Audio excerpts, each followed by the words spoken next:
Hello and welcome to this tutorial on sharing Power BI reports. There are two main ways to do this, through a Power BI app or through a Power BI workspace. Through a Power BI app is the recommended method. It's secure, user-friendly and designed for sharing finished reports with a wider audience. Users can view and interact with the content, but they can't make edits, which helps keep reports consistent and reliable. The second option, through a Power BI workspace, is best when collaboration is needed. In a workspace, colleagues can build, edit, and refine reports together, making it ideal for development or testing. You can also manage permissions here, including adding other admins. In short, use apps to share polished reports securely and workspaces when you need teamwork and collaboration. Here's how you do it.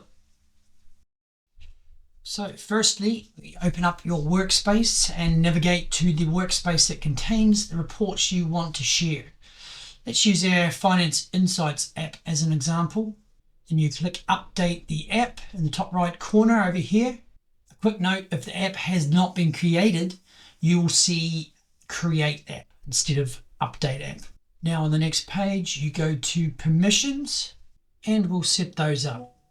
You can now add individual users or groups, like a sales team, for example, in the specific individuals or group box here, and that'll give them access to the reports. Then there are two important options that you need to enable here. Firstly, you need to click the Add Build permission. So this is crucial if you want your users to be able to analyze the data in Excel. Without it, they won't have the ability to build their own reports from the underlying data set. And then the final checkbox we need to do here is this one at the bottom, to install the app automatically. This ensures the app appears directly in the user's apps menu so they don't have to search for it and install it manually. After that, you just click Update App and Power BI will create a shareable link that you can distribute. Lastly, the users will not be able to access reports yet. You'll also need to assign the user to a full access role, which means that the user will be able to access all the data in the semantic model. So to do that, you open up the workspace again, and just beside the semantic model, you'll see three small dots, and that's the menu you need to open. Within that drop down, you'll find security. So then you just go to full access and then add in your user groups again, just like you did previously. If you'd like to restrict data access for a particular user, and implement row level security, say for a salesperson to only see sales or a person from one location to only see that location, then we have instructions on our website. There is also a new Create App user interface in Power BI, which will only appear when you create a brand new app. This can happen if you unpublish your current app and start fresh, or when you build new reports that you want to share through a new app. If this doesn't apply to you, you can skip to the 4-minute mark of this video. Again, we click Update App. Then in Step 1 Setup, we select Advanced Settings down the bottom here and enable Install this app automatically.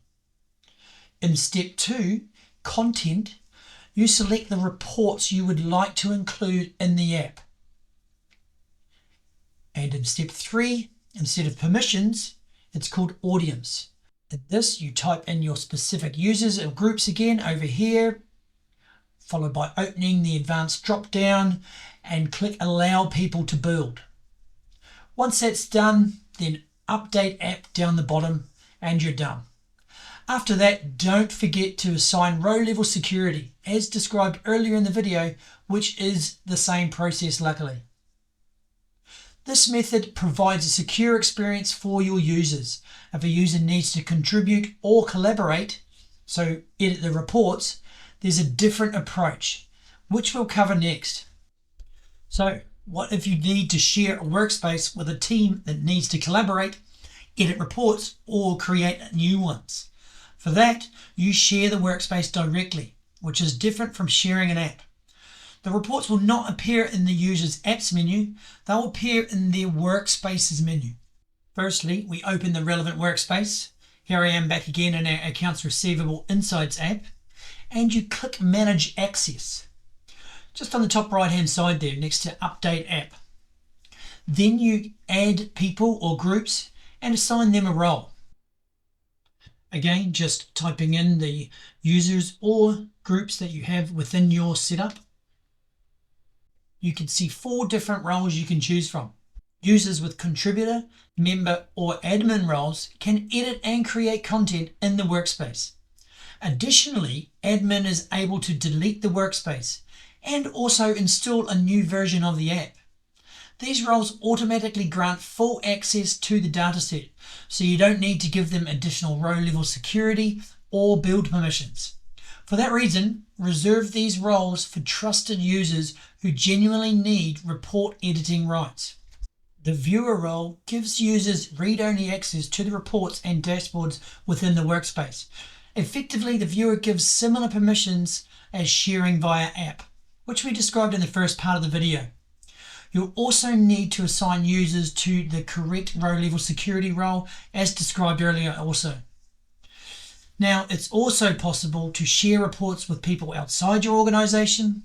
To do this, the external user needs to be added as a Microsoft Entra B2B guest in your tenant. Alternatively, you could provide them with a new account created in your organization. For detailed instructions, please see the official Microsoft documentation.